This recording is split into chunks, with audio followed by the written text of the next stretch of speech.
Hello students, मैं पीयूष राजपूत और आपका अपना चैनल पीयूष कोचिंग क्लासेस। जैसे बच्चों हमारी केस स्टडी क्वेश्चंस की एक पूरी सीरीज चल रही है और हमने अपने फिजिक्स के first chapter electric charges and fields के 8 पैसेज कंप्लीट कर लिए थे। तो आज बच्चों हम उसी चैप्टर का अगला पैसेज नंबर 9 कर रहे हैं। देखते हैं क्या कह रहा है ये passage. Surface charge density is defined as charge per unit surface area of charge distribution, that is sigma is equal to dq over dx. Two large thin metal plates are parallel and close to each other. On their inner faces, the plates have charge density of opposite signs having magnitude of 117 into 10 की power minus 22 coulomb per meter square as shown. The intensity of electric field at the point is sigma upon epsilon naught. Epsilon naught is the permittivity of free space. आपको पता है surface charge density यानी कि हम किसी भी body के surface पर जो चार्ज डिस्ट्रीब्यूट कर रहे हैं और चार्ज पर यूनिट एरिया उसे हम बोलते थे सरफेस चार्ज डेंसिटी। और अगर थिन शीट होती है किसी भी थिन शीट के लिए बच्चों, थिन शीट के लिए तो अगर आपके पास कोई भी थिन मेटल प्लेट है, थिन ध्यान रखना, उसके लिए आपका जो इलेक्ट्रिक फील्ड होता है वो E is equal to sigma upon 2 epsilon naught होता है। और एप्सिलॉन नोट आपकी परमिटिविटी होती है फ्री स्पेस की। क्लियर है इतनी बात? ओके। अब पूछ रहा E इलेक्ट्रिक फील्ड आपको निकालना है कहाँ पर? Outer region of first plate. ये आपकी फर्स्ट प्लेट है और ये आपकी सेकेंड प्लेट ले लेते हैं। आउटर रीजन मतलब बाहर। अब देखो यहाँ कोई पॉइंट लो, प्लस है तो प्लस की वजह से आपको पता है इलेक्ट्रिक फील्ड अबे होता है, इसका नाम मैंने E1 दे दिया। कितना है? Sigma upon 2 epsilon not. सही है। अब देखो ये जो सेकंड प्लेट है ये निगेटिव है तो इसकी वजह से टूवर्ड्स होगा और इसका नाम दे देते हैं E2। ये भी इतना ही होगा।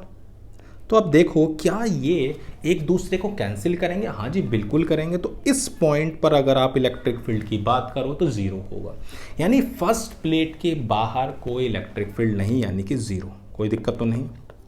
अब देखो सेकंड में is the outer region of second plate, second plate भी बिल्कुल वैसे ही होगी। अब प्लस की वजह से इस पॉइंट को लो आप, तो प्लस की वजह से अबे इसका नाम E1 sigma upon 2 epsilon not.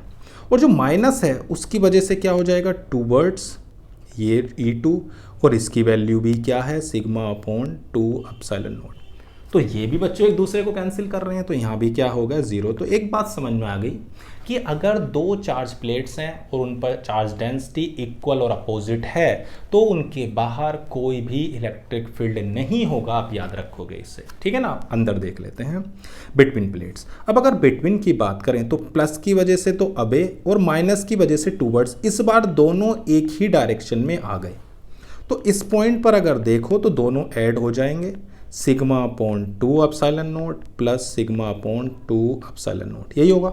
चलो इसको मैं नीचे निकाल के दिखा सकता हूँ कितना इलेक्ट्रिक फील्ड आ रहा है थर्ड पार्ट का।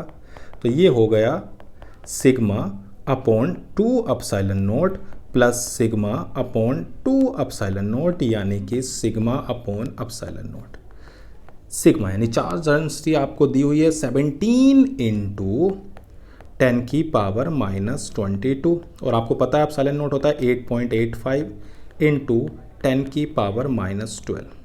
अगर आप सोल्व करोगे तो ये 1.9 इंटू 10 की पावर माइनस 10 आ जाएगा। तो क्या कोई ऑप्शन है ऐसा 1.9 इंटू 10 की पावर माइनस 10? बिल्कुल सही, कोई दिक्कत तो नहीं है।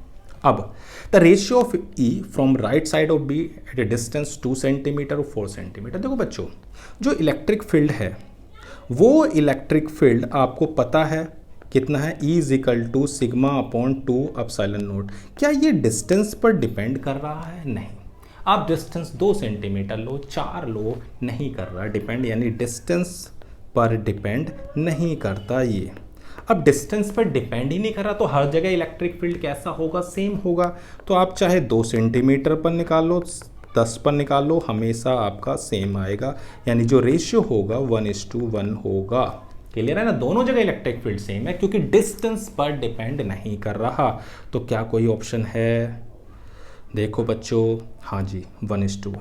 क्लियर हो गई इतनी बात? तो क्या कहा इस पैसेज ने, उसका अगर पूरा कंक्लूजन देखें तो आपके पास दो चार्ज्ड मेटल शीट्स हैं, थिन मेटल शीट्स हैं, उनकी इलेक्ट्रिक फील्ड आपको याद रखना है sigma upon 2 epsilon not.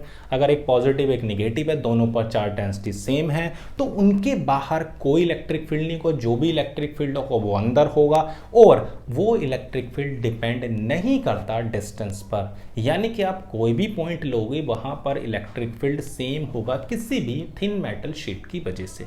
Clear है इतनी बात? तो ये पैसेज आपको क्लियर हो गया बच्चों। तो आज की क्लास में सिर्फ इतना ही। Thank you.